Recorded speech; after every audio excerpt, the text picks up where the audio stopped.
Hi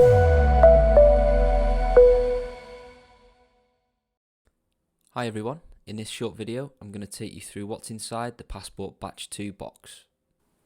So what do we have inside the inner box? Let's go through it. Taking the lid off, we have, of course, Passport Batch 2. I'll be taking you through all of the features of that.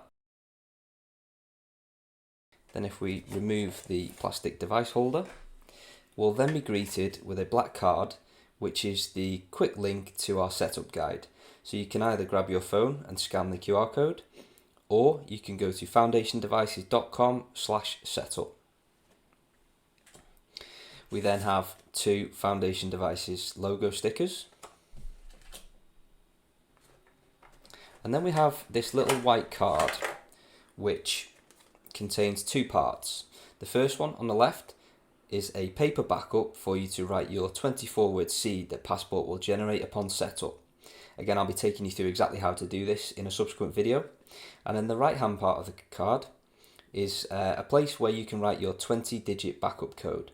Now this backup code is going to be used as the password to decrypt any encrypted backups that you make upon setup or subsequent use of Passport.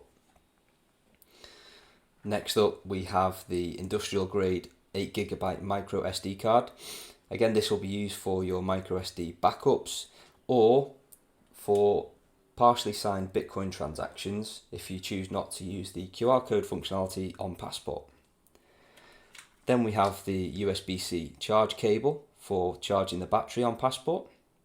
Passport contains a lithium-ion rechargeable battery which charges via that USB-C cable and any compatible plug. And then last, but by no means least, we have these two micro SD card adapters. One is for Apple phones and one is for Android phones using USB-C.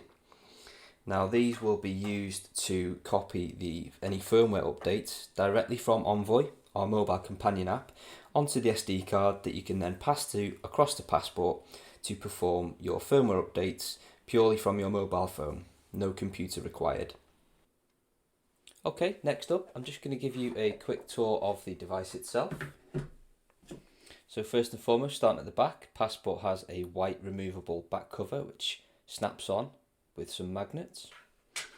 That will then reveal Passport's lithium-ion removable battery. Now this is a standard form factor battery that you might be familiar with if you had an older Nokia style phone, and these replacements can be bought really cheaply from anywhere online. That just slots back in there like so, and the rear cover snaps back with a really satisfying click. We also have the onboard camera for Passport to scan QR codes. Moving on to the side of the device, we have the power button on the side there, and on the bottom, Passport boasts a power only USB-C port for charging the device and for nothing else. No data transfer is possible because the pins to do that simply don't exist on the device.